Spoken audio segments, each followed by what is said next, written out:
For WKNO News in Memphis, I'm Christopher Blank. New Mayor Paul Young addressed the city's high level of violent crime on Thursday after meeting with his newly established Public Safety Task Force. WKNO's Katie Reardon reports Young wants the group to bring a, quote, pandemic-like response to the issue. Joining Mayor Young were officials from across agencies and the political spectrum.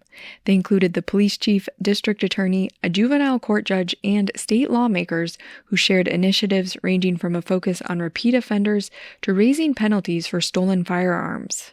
Young acknowledged that the group would likely face differences but was committed to collaborating on solutions. We're at a point right now where we're in a tipping point for our community. We're either going to elevate or we're not. And my firm belief is that we will elevate, and the way we will do it is by being unified. Young also said he would enforce a number of ordinances directed at police reform that the city council passed in the wake of Tyree Nichols' death last year. The question was raised after MLK50.org published a letter from now former Mayor Jim Strickland that said the city did not have the authority to implement them. In answer to a question regarding lessons learned as the one-year anniversary approaches of Nichols' violent arrest and death, Police Chief C.J. Davis said it was a somber time and reflected on supporting law enforcement while holding it accountable. Understanding that we're here to serve our community and not to be a burden on our community and not to terrorize our community as well. District Attorney Steve Mulroy said the, quote, bleak tragedy has drawn attention to needed systemic police reform.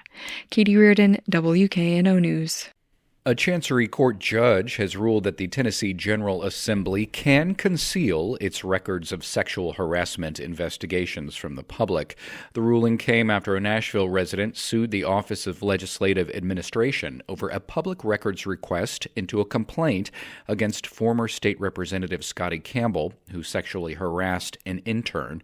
He resigned after an ethics committee report became public, but the judge's ruling suggested a second complaint had been filed against House GOP caucus chair Jeremy Faison. Faison has not commented on the report, but House Speaker Cameron Sexton said no complaint had been filed against him. Sexton added that confidentiality was important in these cases to, quote, deter retaliation and inhibit revictimization. This is 91.1. More news at WKNOFM.org.